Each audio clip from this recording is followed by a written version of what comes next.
Bersatulah Indonesia, jangan pernah terpecah belah.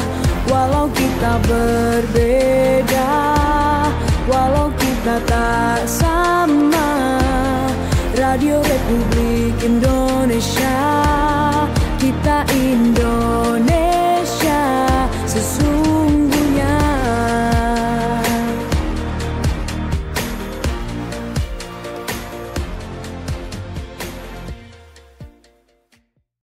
Pro 1.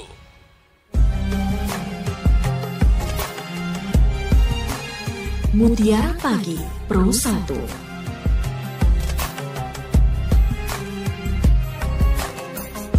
Assalamualaikum warahmatullahi wabarakatuh. Selamat pagi pendengar dimanapun Anda berada. Terima kasih terus setia di 101,3 FM Pro 1 RRI Sumeneb, kanal informasi dan inspirasi. Saya Ririn Rizkyanti kembali menemani Anda lewat Mutiara Pagi hari ini pendengar. Dan tentu saya tidak sendiri, nanti akan hadirkan narasumber. Kita akan berbincang soal sikap muslim antara raja dan khauf. Nah, berbicara soal raja pendengar, ketika perasaan harap yang disertai keyakinan dan usaha, begitu ya, raja ini ternyata juga dapat mendorong muslim untuk beribadah dengan semangat dan berbaik sangka. Namun, raja yang berlebihan ini ternyata juga dapat membuat muslim terlena dan lalai beribadah. Sedangkan khauf, ini rasa takut kepada Allah yang dapat membuat muslim mengingat kesalahannya dan bermuhasabah. Dan khauf ini dapat mencegah muslim berbuat dosa. Kemudian bagaimana dalam kehidupan seorang muslim mendengar antara raja dan khauf ini? Karena kedua sifat ini merupakan pilar utama begitu ya untuk ibadah hati yang harus dijaga dan dikembangkan oleh muslim. Oleh karenanya kita akan perbincangkan lewat Mutiara Pagi hari ini mendengar bersama Ustadz Taufikur Rahman. Dan saya juga ajak Anda nanti berinteraksi langsung dengan beliau lewat jalur telepon di 0328 662 317 ataupun di 665 396. Dr. Taufikur Rahman SAG MAG sebagai penyuluh agama Kantor Kementerian Agama Kabupaten Sumeneb sudah bersama saya lewat jalur Zoom. Saya sapa dulu. Assalamualaikum Ustaz. Waalaikumsalam warahmatullahi wabarakatuh. Kabar baik Ustaz hari ini? Alhamdulillah baik, sehat walafiat. Ya, senang sekali bisa kembali menemani pendengar nih. Dan Ustadz ini berbicara soal raja dan khauf. Bagaimana seorang muslim menyikapi tentang dua hal ini. Ustadz bisa memberi mukadimah tentang topik ini, silahkan. Baik, bismillahirrahmanirrahim. Assalamualaikum warahmatullahi wabarakatuh. Waalaikumsalam warahmatullahi wabarakatuh. Innal hamdalillah nahmaduhu wa nasta'inuhu wa nastaghfiruh wa na'udzu billahi min syururi anfusina wa min sayyiati a'malina. May yahdihillahu fala mudilla lahu wa may yudlil fala hadiyalah. Asyhadu an la ilaha illallah wahdahu la syarika lah wa asyhadu anna Muhammadan abduhu wa rasuluhu la nabiyya ba'dah. Allahumma salli ala Muhammad wa ala ali Muhammad kama sallaita ala ali Ibrahim innaka Hamidum Majid. Allahumma barik ala Muhammad wa ala ali Muhammad kama barakta ala ali Ibrahim fil alamin innaka Hamidum Majid. Rabbi shrah li sadri wa yassir li amri wa hlul 'uqdatam min lisani yafqahu qawli amma ba'du. Para pendengar yang dirahmati oleh Allah, alhamdulillah kita bersyukur kepada Allah Subhanahu wa taala karena Allah masih memberikan kita berbagai karunia-Nya, kesehatan dan kesempatan, terutama nikmatul iman wal Islam.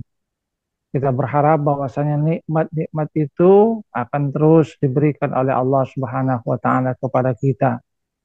Para pendengar yang dirahmati oleh Allah Subhanahu wa taala, di dalam kehidupan seorang muslim itu diperintahkan untuk melakukan amal baik. Nah, upaya untuk menumbuhkan keinginan untuk melakukan amal baik Itu kata Imam Al-Ghazali harus didampingi oleh dua sayap. Dua sayap itu adalah khauf dan roja. Adanya rasa khawatir, tapi juga adanya rasa harapan. Harapan terhadap Allah Subhanahu wa Ta'ala, di mana kedua-duanya merupakan dua sayap yang harus dipegang oleh seorang Muslim. Tidak boleh satu terlalu berlebihan, satunya terlalu kurang. Apa itu roja dan khauf? Roja itu adanya harapan kita terhadap karunia, terhadap rahmat Allah Subhanahu wa Ta'ala. Di mana di dalam kehidupan kita ini memang kita diisyaratkan supaya tidak pernah putus asa terhadap turunnya rahmat Allah Subhanahu wa Ta'ala.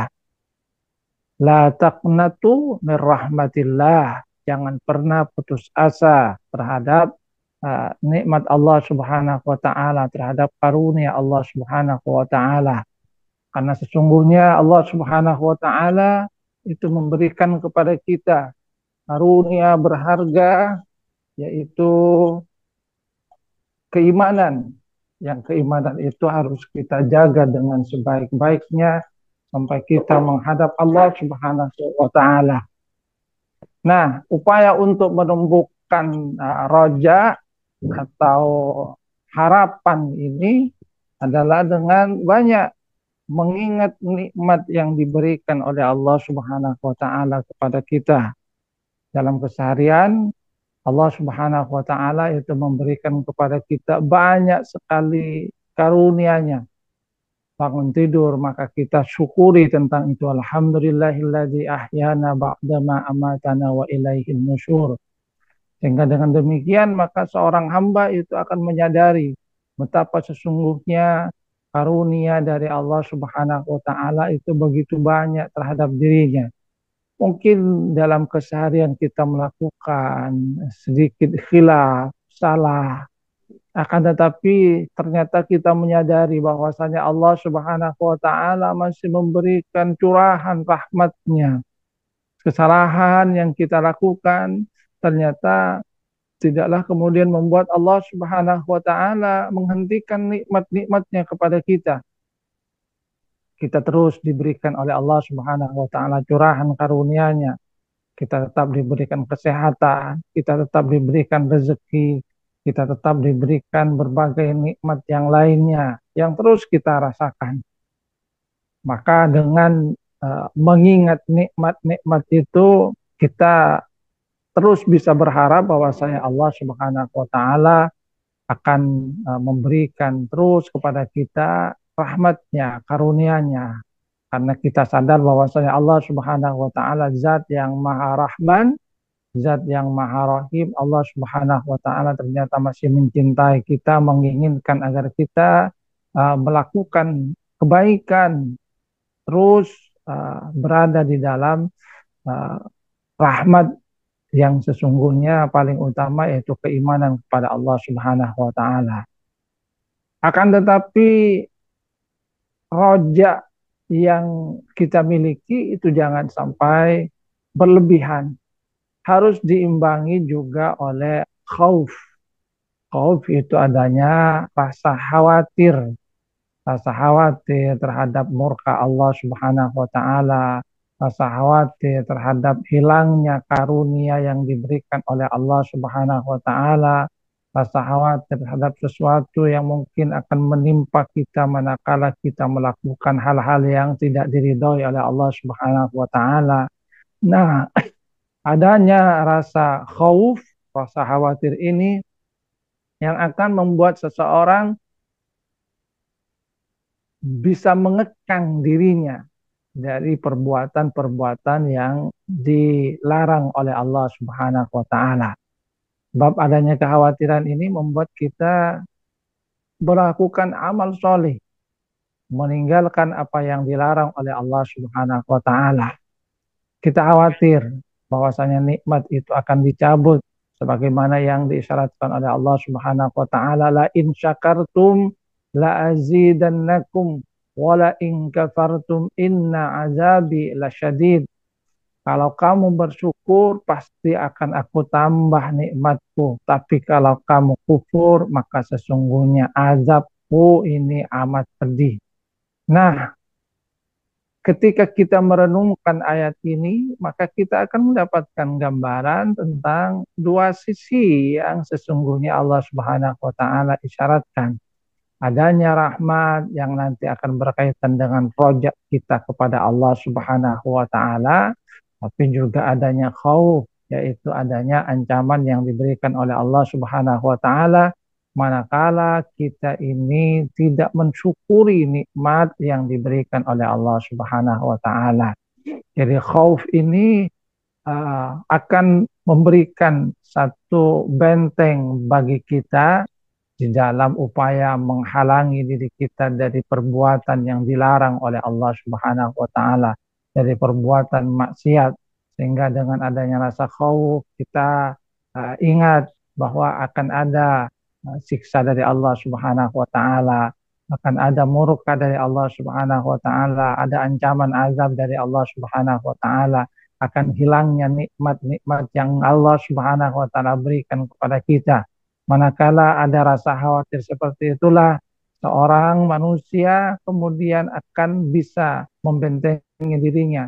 Dia akan berusaha untuk menghindarkan dirinya dari hal-hal yang tidak diridhoi oleh Allah Subhanahu wa taala, dari hal-hal yang berpotensi akan menimbulkan murka Allah Subhanahu wa taala, dari hal-hal yang bisa menjerumuskan dirinya kepada azab Allah Subhanahu wa taala. Tapi sekali lagi ini juga jangan terlalu berlebihan. Sebab kalau terlalu berlebihan, manusia itu kemudian tidak punya harapan. Di hidupnya akan penuh dengan rasa khawatir, was-was. Maka dua sayap ini, kata Al-Imam Al-Ghazali, memang harus sama-sama dimiliki oleh seseorang. Dia punya harapan kepada Allah Subhanahu wa taala karena melihat betapa banyaknya nikmat yang diberikan oleh Allah Subhanahu wa taala, sehingga dia mensyukurinya dengan melakukan amal solih, melakukan apa yang diridhoi oleh Allah Subhanahu wa taala, memperbanyak kebaikan terhadap sesama manusia, memberikan manfaat, tapi dia juga diliputi rasa khawatir jangan-jangan amalnya tidak diterima, maka dia akan berusaha untuk melakukan yang terbaik, khawatir bahwasanya Allah Subhanahu wa taala murka kepada dirinya, maka dia berusaha untuk menghindarkan dirinya dari apa yang tidak diridhoi oleh Allah Subhanahu wa taala. Manakala khauf dan roja ini ada, insya Allah kehidupan dari seorang muslim itu akan baik karena dia akan terus berusaha mensyukuri nikmat Allah Subhanahu wa taala dan berusaha untuk menghindarkan dirinya dari apa-apa yang membuat Allah Subhanahu wa taala tidak ridho kepada dirinya. Kira itu, Mbak Rin. Iya, dan kalau mendengar dari penjelasan Ustaz tadi, kemudian mana lebih utama antara raja dan khauf ini, Ustaz? Sekali lagi kedua-duanya adalah dua sayap yang harus dimiliki. Jadi kata Imam Ghazali, kedua-duanya adalah dua sayap yang penting yang harus dimiliki oleh seorang muslim. Sama-sama utama Artinya begitu, Ustaz? kalau sama-sama utama, seperti halnya sayap dari burung itu. Mana yang lebih utama itu? Apakah sayap kanan atau sayap kiri? Nah, tentu kedua-duanya adalah sama-sama merupakan bagian tidak terpisahkan. Kalau sayap kanannya patah, maka tetap dia tidak akan bisa untuk terbang. Atau sayap kirinya mengalami sedikit masalah, ya juga dia tidak akan bisa terbang. Kedua-duanya harus tetap dipelihara dengan baik, sehingga dia akan bisa membumbung tinggi di dalam kehidupan ini layaknya burung yang mempunyai dua sayap, yang dia dengan dua sayapnya itu dia bisa melanglang buana di alam semesta ini, dia bisa terbang ke sana kemari. Begitulah juga seorang muslim. Jadi Imam Ghazali mengibaratkan bahwa raja dan khauf merupakan dua sayap yang harus dimiliki oleh seorang muslim, yang dua-duanya itu harus dimiliki, tidak boleh salah satu berlebihan. Karena kedua-duanya itu saling mengontrol. Kelebihan pada khauf itu akan menimbulkan rojak kita turun, tapi roja yang terlalu besar itu akan menimbulkan khauf yang kemudian kurang itu. Jadi Iya. kedua-duanya, roja tetap kita panjatkan kepada Allah Subhanahu wa taala, hubungkan harapan, tapi di satu sisi yang lain kita tetap berusaha untuk menghindarkan diri dari apa yang tidak diridhoi oleh Allah Subhanahu wa taala. Adanya rasa khawatir bahwasanya amal kita tidak diterima, dan yang rasa khawatir bahwasanya Allah Subhanahu wa taala akan murka terhadap kita. Oke, kita lanjut Ustadz. Kemudian artinya munculnya khauf dan roja ini berseling-seling, berselang-seling begitu ya, harus ada dalam diri kita Ustadz.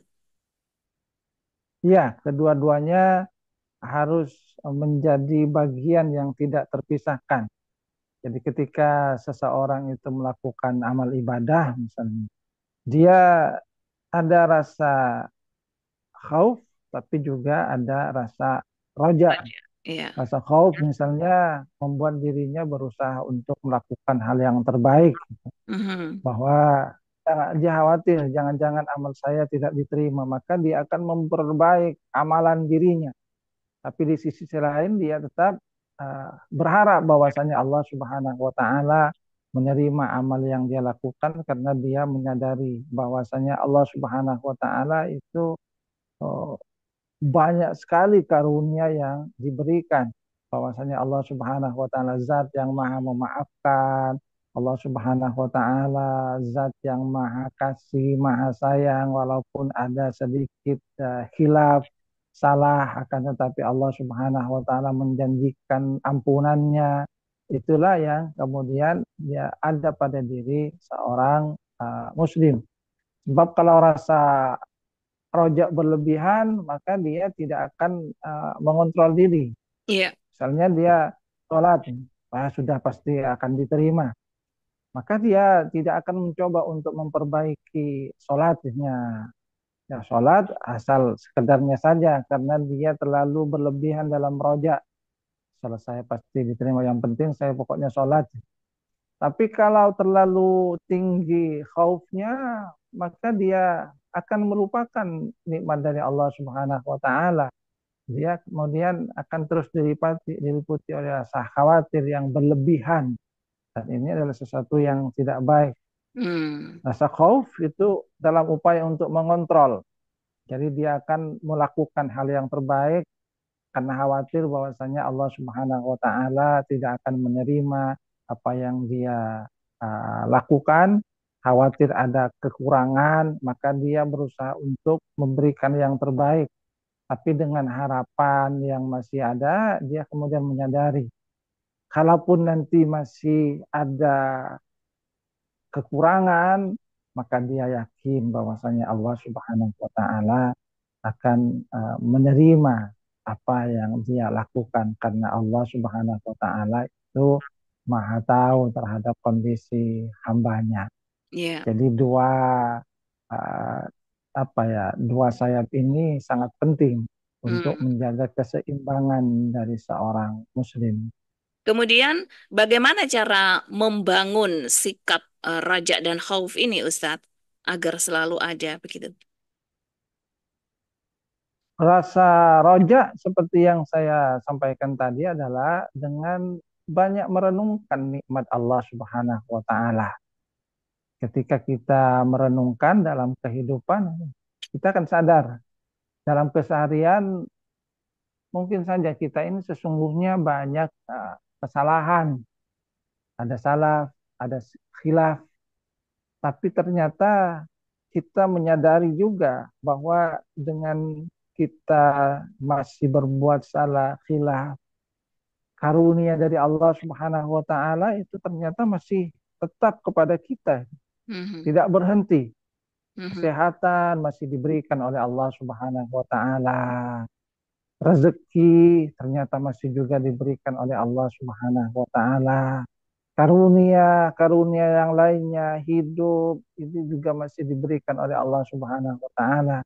Sehingga dengan menyadari hal seperti itu, dia merasa optimis bahwasanya Allah Subhanahu wa taala akan memaafkan manakala ada kesalahan, kehilafan. Jadi renungkan tentang betapa banyaknya nikmat yang diberikan oleh Allah Subhanahu wa taala. Ya. Tentang khauf, maka kita juga renungkan ayat-ayat yang membicarakan tentang bagaimana sungguhnya murka Allah Subhanahu wa taala, tentang azab yang pernah diberikan oleh Allah Subhanahu wa taala kepada hamba-hambanya yang durhaka. Maka di dalam Al-Qur'an kita akan mendapatkan dua hal itu yang memang juga diisyaratkan oleh Allah Subhanahu wa taala. Allah menyatakan dalam Al-Qur'an bahwasanya azab saya itu amat pedih. Tapi kata Allah Subhanahu wa taala, tapi saya juga adalah zat yang maha pengampun. Jadi dua-duanya itu juga disebutkan oleh Allah Subhanahu wa taala, sering disebutkan beriringan, yang tujuannya adalah supaya seorang hamba itu tidak terlalu kemudian khawatir karena ini azab terus, dia kemudian diliputi oleh rasa khawatir. Tetap Allah Subhanahu wa taala menggabungkan bahwasanya Allah itu adalah zat yang masih maha penerima taubat, kasih sayangnya tidak terbatas. Wa rahmati wasi'at kulla syai', rahmatku itu meliputi segala sesuatu. Jadi di dalam Al-Qur'an pun sesungguhnya memang dua hal ini yang Allah Subhanahu wa taala sebutkan secara berimbang. Ketika Allah Subhanahu wa taala menyebutkan tentang azab, Allah Subhanahu wa taala setelahnya juga menyebutkan tentang karunia-Nya, bahwa Allah adalah zat yang maha pengampun, zat yang maha kasih sayang. Seperti ayat yang saya katakan tadi, la in syakartum la azidannakum wa la in kafartum inna azabi lasyadid. Itu kan menunjukkan dua sisi. Ini loh, kalau kamu bersyukur, nikmatku seperti ini akan aku tambah. Tapi kalau kamu kufur, maka azabku amat pedih. Dua hal yang disebutkan oleh Allah Subhanahu wa taala supaya manusia itu tetap berada di dalam keseimbangan dalam kehidupannya. Dan terima kasih pendengar, Anda terus bersama program Satu RRI Sumeneb, kembali Mutiara Pagi, masih terus menemani Anda kesempatan pagi ini bersama Ustadz Taufikur Rahman. Saya nantikan Anda yang ingin bergabung di 662317 ataupun 665396. Bisa juga di 0811 3345 101. Ya Ustadz, saya terima dulu penelpon yang sudah masuk. Assalamualaikum. Waalaikumsalam warahmatullahi wabarakatuh. Ya, Mas Dede di Selopeng, silakan. Ya, terkait dengan dua sisi kehidupan. Yang jadi pertanyaan begini Ustadz, kita itu kalau diberi rezeki itu ya secara verbal mungkin bersyukur dengan mengucapkan alhamdulillah, begitu. Itu pun minimalnya begitu Pak Ustadz. Tapi dalam praktek yang lebih mendalam itu ya terkadang kalau saya sendiri itu sulit Pak Ustadz. Sulitnya ya begini, kita dapat rezeki itu ya minimalnya alhamdulillah, namun terkadang orang yang berlebih harta itu kan karena mereka kurang berbagi begitu Pak Ustadz. Jadi untuk melangkah yang jauh begitu ya terkadang sulit Pak Ustadz. Ya, itu saja. Iya Mbak Irin. Baik. Itu bagaimana Pak Ustadz menurut Islam begitu, apakah secara lisan saja mengucapkan alhamdulillah begitu sehingga apa yang kita dapatkan itu harta-harta itu kan bisa menumpuk dan pada akhirnya disebut kaya begitu. Baik. Karena yang kaya itu yang jelas sudah ya menumpuk harta itu. Dengan kata lainnya menumpuk harta hanya bisa mengucapkan secara lisan alhamdulillah, itu cara bersyukurnya barangkali Pak Ustadz. Terima kasih Mas Dede. Itu ya. Makasih. Wassalamualaikum warahmatullahi wabarakatuh. Waalaikumsalam warahmatullah. Saya terima dulu penelpon berikutnya. Assalamualaikum. Halo Mbak Ririn, Iya, dengan siapa di mana? dari Rendra di Jember Mbak. Silakan Pak Rendra di Jember. Ya punten Mbak, ini temanya tentang apa? Baru mau nih. Tentang Raja dan Khauf bagi seorang Muslim. Raja dan Haus. Ya. Jadi terkadang itu manusia tuh berbeda Mbak ya. Mengatakan tuh raja, intinya seorang kehidupannya tuh bagaimana Mbak ya. Soalnya tuh gimana ya, sebagai raja ya apa Mbak ya, selalu dilindungi dengan masalah. Nah itu ketika orang tuh mengeluh, ya Allah, aku dulu hidupnya kayak gini. Dulu waktu menikah kayak gini. Nah, tapi sekarang selalu dan selalu dirundung masalah. Lah, gimana apa ya intinya ya? Bagaimana ketika menyelesaikan masalah? Ya manusia tuh kalau dikasih ya itu tuh ya Allah, kenapa kok selalu diuji masalah? Padahal dulu waktu senang-senangnya tuh kayak gini lah. Itu cara apa Mbak Yarin ya? Mengatasinya tuh bagaimana tuh kayak manusia tuh intinya tuh ya dikasih ujian gitu loh. Iya. Supaya berhasil kayak raja dan ratu gitu. Oke. Baik, terima kasih. Terima kasih Mbak Ririn. Ya, bisa ditanggapi Ustadz. Baik, saya mulai dari yang kedua ya. Ya, silakan. Jadi yang diberikan ujian. Selama manusia hidup itu pasti dia akan mengalami ujian. Karena hidup ini juga adalah ujian. Allah Subhanahu wa taala sudah mengisyaratkan alladzi khalaqal mauta wal hayata liyabluwakum ayyukum ahsanu amala. Bahwa Allah itu menciptakan hidup dan mati adalah untuk menguji manusia siapa yang terbaik amalnya. Jadi hidup ini memang adalah ujian. Ya, kalau tidak ingin dapat ujian, tidak usah hidup. Ujian itu bermacam-macam. Ujian itu kalau kata Allah Subhanahu wa taala, "Wa nabluukum bisyarri wal khairi fitnah." Ya, ada dua, yaitu ada sesuatu yang menyenangkan dan sesuatu yang tidak menyenangkan. Kalau terhadap sesuatu yang menyenangkan, biasanya manusia itu menerima ujiannya, diberikan nikmat, kekayaan, itu ujian juga. Seperti saya langsung juga jawab yang pertama. Kan nikmat kekayaan bagian dari ujian. Bagaimana manusia mau mensyukurinya atau tidak. Syukur itu ya ada tiga. Dengan lisan mengucapkan alhamdulillah, tapi juga harus diakui dengan hati bahwa ini adalah karunia dari Allah Subhanahu wa taala.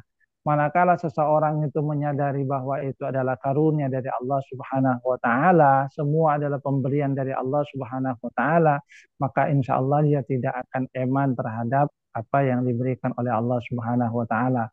Dia berpikir ini saya dapat diberi itu kok. Kalau kemudian Allah Subhanahu wa taala menyuruh saya untuk infak, untuk sedekah, maka yakin bahwasanya zat yang memberi itu akan memberi lagi. Yang menjadi persoalan adalah ketika seorang itu dapat rezeki kaya, tapi merasa bahwa kekayaannya ini karena usahanya dia sendiri saja, karena kerja keras, banting tulang, sehingga dia eman untuk mengeluarkannya. Tapi kalau dia menyadari bahwa itu adalah karunia dari Allah Subhanahu wa taala, maka Allah itu maha kuasa untuk memberikan manakala kita memberi. Dan hidup ini semuanya adalah memberi. Jadi artinya kalau ditanya apakah itu bagian dari hal yang baik, itu sebenarnya ada sesuatu yang tidak baik. Jadi kekayaan itu juga adalah bagian dari ujian. Mau mensyukurinya atau tidak, menyadari tidak bahwa itu adalah pemberian dari Allah Subhanahu wa taala, ataukah malah menjadikan dirinya itu kufur, merasa bahwa ini hasil usahanya sendiri, tidak mau untuk memberikan apa yang sudah Allah Subhanahu wa taala berikan pada dirinya kepada orang lain. Jadi syukur dengan lisan, kemudian hati membenarkan, mengakui bahwa itu adalah karunia, dan yang ketiga adalah menggunakannya sesuai dengan apa yang diridhoi oleh Allah Subhanahu wa taala, bukan untuk menumpuk Yang namanya kekayaan bukan hanya tumpukan harta itu. Kalau kata Rasulullah, kekayaan al-mal itu malakan malika adalah pertama yang kita makan. Itulah milik kita yang sebenarnya. Atau yang kedua yang kita pakai. Kalau kita punya sesuatu.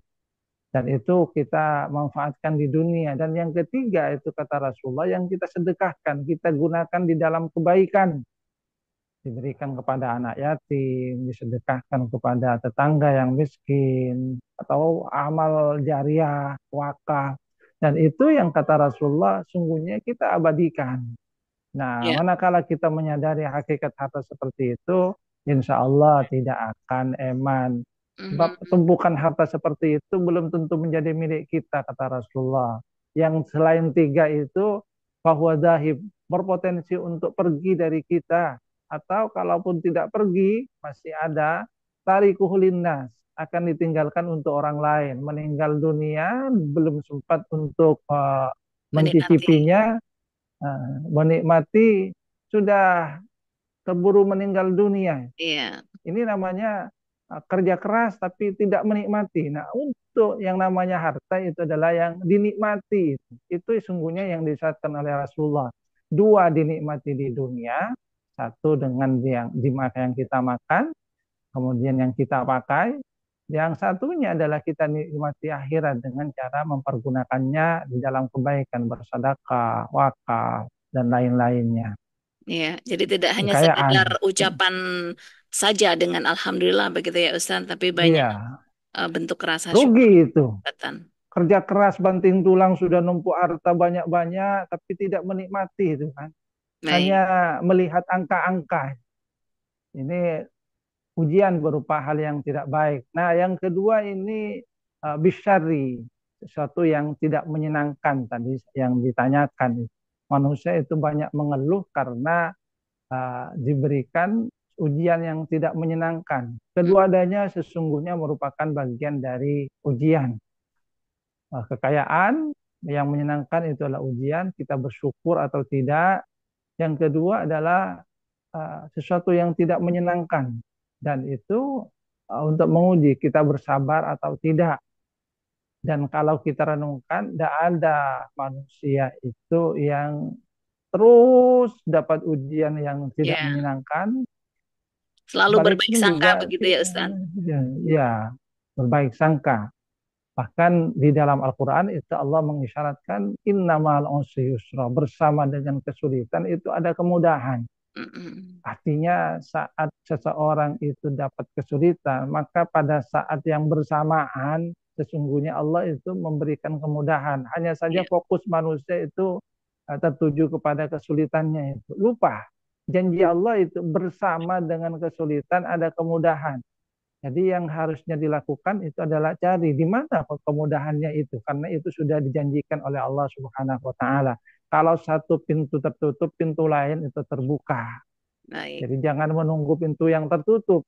Ya sumpek kita. Tapi cari di mana pintu yang terbuka. Di situ ada karunia dari Allah Subhanahu wa Ta'ala. Iya, baik. Dan nampaknya waktu juga yang harus memisahkan kita, Ustadz. Kita sudah berada di penghujung waktu. Terima kasih atas kebersamaannya, Ustadz Taufik. Insya Allah kita bisa jumpa lagi lain waktu di Mutiara Pagi. Assalamualaikum, Ustadz. Waalaikumsalam warahmatullahi wabarakatuh. Demikian mendengar Mutiara Pagi hari ini tentang Muslim antara Raja dan Khauf dan bersama dengan Ustadz Dr. Taufikur Rahman. Terima kasih atas kebersamaan Anda pagi ini. Program ini kembali hadir besok di jam dan frekuensi yang sama. Assalamualaikum warahmatullahi wabarakatuh.